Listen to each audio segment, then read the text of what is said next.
So hi, my name is Pierre, and I'm going to talk about a project we started last year called Dial Radio, and about how we use Liquidshop for it, what of the social idea was, and what the technical infrastructure, and then a bit of feedback of what my experience as a developer was in using Liquidshop. So the idea of Dial Radio is to broadcast anybody's playlists. And so we've been doing it for a year now. We launched last June. There's 3 people working on it. I'm doing all of the backend development. There's 1 graphic designer and one communication. And we now have about 150 playlists. And so the idea is that everybody has playlists, and they all sit in our computers or in our phones, and we rarely share them with other people, or only on specific occasions with one very specific person. And so we tried to make the private into the public. And so the idea was, first of all, lowering the barrier to access. And I worked in radio in very different settings. From I started in Catholic radio actually, and then I worked for different university radios and so on. And one thing that I really liked always was that it was this idea of very close-knit community thing, that it's not just about playing songs, but it's about having friends there, it's about being a DJ, and so on. But there's a very clear distinction between who is a DJ and who is a listener. I currently live in Berlin, and this is even higher here, and we wanted to lower this barrier to access. We wanted to have this idea that okay, anybody listens to actually good music, and we wanted to give a platform or a possibility for someone to broadcast their music without having to know how to use a DJ equipment, or be very afraid about what does it mean to have lossless format or lossy format or whatsoever. The other part of it that's a little bit more academic references, even though it's not academic at all. There's a short essay by Ursula Le Guin called "The Carrier Bag Theory of Fiction." And it's really nice, and it kind of talks about an art form related to technology. And she says that the art form is the literary novel or the narrative, and the related technology that we've been sold is the idea of the spear. And the spear is this idea that someone shows up and someone goes and kills the mammoth back in the our very old days, and has this very hero narrative that goes into one direction, and then there's always the spear that belongs to the hero that will kill the bad guy, and then all is well that ends well. And then she offers a different kind of theory, which is you know what, actually the first technology that humans made is not a spear, it's actually a bag, because we need to carry stuff. But when you start to carry stuff, it's different kind of stories that happen. So you put a little bit of berries that you find, you put some mushrooms that you find, and then you take a break, and then you find some maybe a river, and then you take a break by the river, you hang out with your friend, and so on. And so instead of having a very structured, detailed, curated, designed approach to art making, it's a little bit more of a mess. And this is kind of what we embraced with the playlist, is the idea that anybody can give their playlist. It doesn't matter what it is. Could be your parents' playlist, could be your cousin's playlist, could be some very fancy field recording artsy stuff. We just play everything. There's no curation whatsoever, and it's a very we try to do a different approach than the DJ approach. It was also influenced by the fact that one of the radios that I listen to the most, which is a French radio called FIP, I learned that they do most of their programming on an Excel spreadsheet. So if you can have very good songs just by putting one song after another without having to really pay attention to very artistic transitions, then we would give it a try. And then the last thing was radio is a time-based medium. And what I really like is that what I really like about radio is that it never stops, and then we tune in or we tune out. But it's always constantly there, and it's related very often to the times of the day. There's the morning show, the afternoon show, the evening show, and so on. And what we kind of lost with playlists, I felt, was that you could listen to playlists or podcasts in general. You like take it off of the time stream and it becomes available at any moment. And so when you contribute a playlist, there's basically two things that we need. We need a URL that you see like here. And right now we support like Spotify, SoundCloud, YouTube, Deezer, Apple Music, SoundCloud, Mixcloud. And then you have to say like, when exactly do you want it to play? You can play it in the morning. That means between like 6 in the morning and 12. In the afternoon between 12 and 6 p.m., evening 6 p.m. to midnight, and then night from midnight to 6 a.m. So how this all works, essentially there's a big, all this part here, this is essentially a Go program that takes a URL, does a bunch of checks, downloads the files, does a bunch of FFmpeg to concatenate all the playlists, normalize it, and so on, and then stores it as a file system. And then Liquid Soap does a couple of different things that I'm going to talk about now. It has this like big switch in the middle for managing this like time-based aspect of morning, afternoon, evening, and night.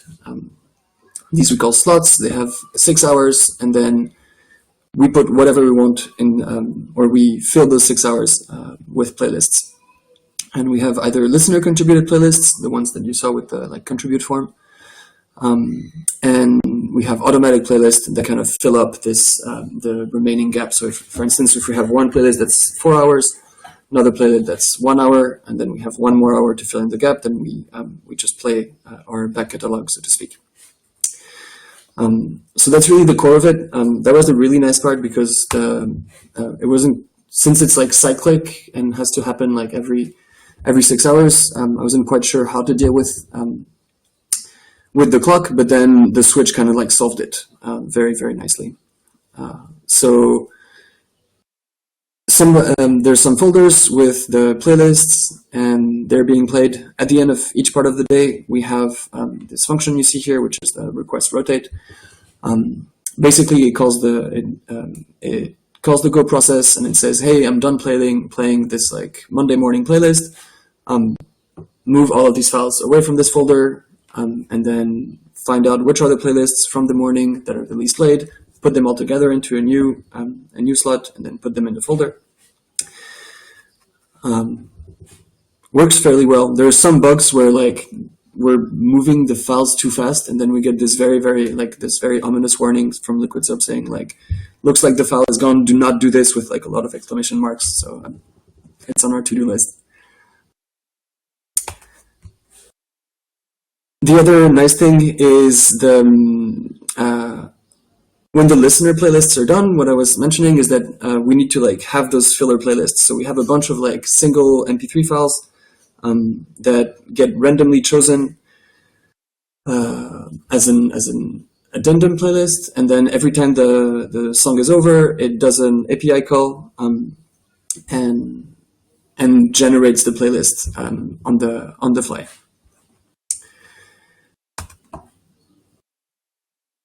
Another really cool thing that we did is that we did a couple of events in order to get like people to contribute, because actually the problem is like we can build things and it's easy to build things, but it's actually hard to get people to use them, right? So we did a few events to get people to understand like how do you do it, how do you contribute your songs, and the series of events we're doing is this thing where there are 4 QR codes and 4 images or just things in general on the wall.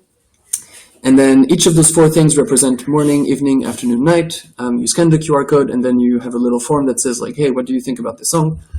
Or what do you think? Which song would match this object? And then people send it, and it gets automatically downloaded into like broadcast into like a local Liquid Soap server, or like connected through a local Liquid Soap server, and then it plays in the room or in the event space at the same time. So people are giving their songs, and then they hear their songs again, and then you get this feedback of like, okay, cool, this is actually what how the whole process goes. and then we have this big TV that you see in the middle here, and the big TV just like keeps the track of all the songs that are being submitted, and so it gives an idea of like what songs are being played, and like has a little bit more social aspect than just like having things play in the background. So that was like always well received. If you guys are in Berlin on the 21st of June for the Fête de la Musique, we're having another one. So you can message me on Discord and I'll send you the details.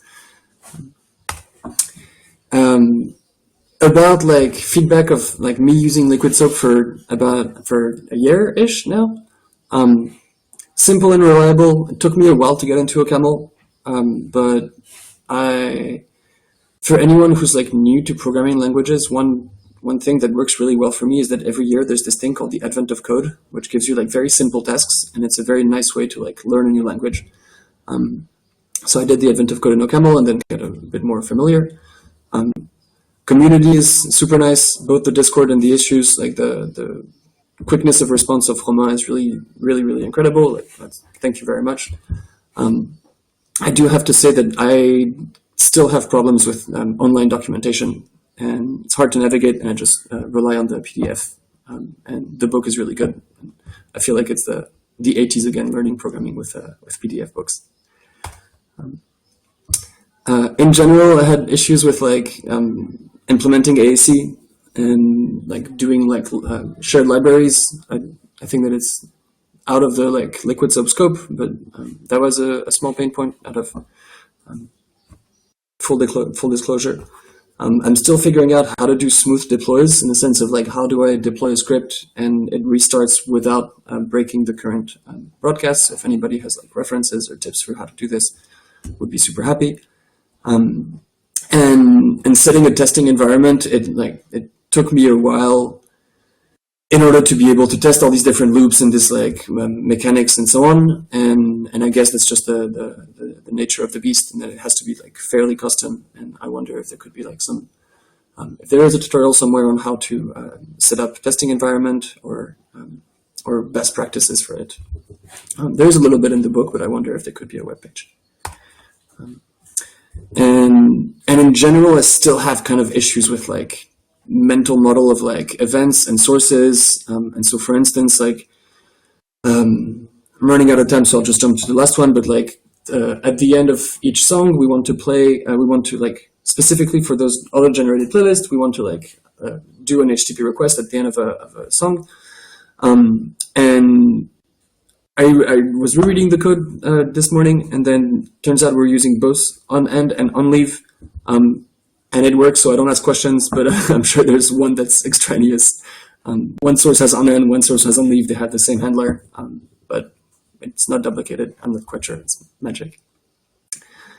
But yeah, so far great. And wanted to share this example that we built with Liquid Soap. And if you guys have more curious, there's all the scripts are on GitLab. I'll add the Liquid Soap scripts on GitHub to push the GitHub team. And then if you want to contribute playlists, you can go to /contribute on the website. Thank you. Thank you so much for your time. It's really appreciated. As I said, we really want to see how the technology plays with communities, and that plays exactly in it. And the feedback on being a new learner of the software is also very useful.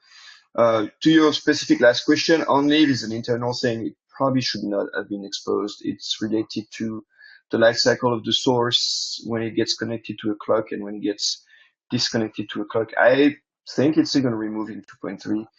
Yes, a lot of those things can be made a little bit more intuitive. By the way, on community support, I also want to thank Vito. We have a very active user on GitHub discussions who's been really, really, really helpful. He can't make it today. But don't hesitate to submit those questions in discussions and or issues, especially ahead of the 2.3 release. There's a lot of cleanup. You're right. Sometimes it's hard to understand exactly what things mean internally and externally, and the name that it has might not mean what it does to you, and we can definitely do better on that. So thank you.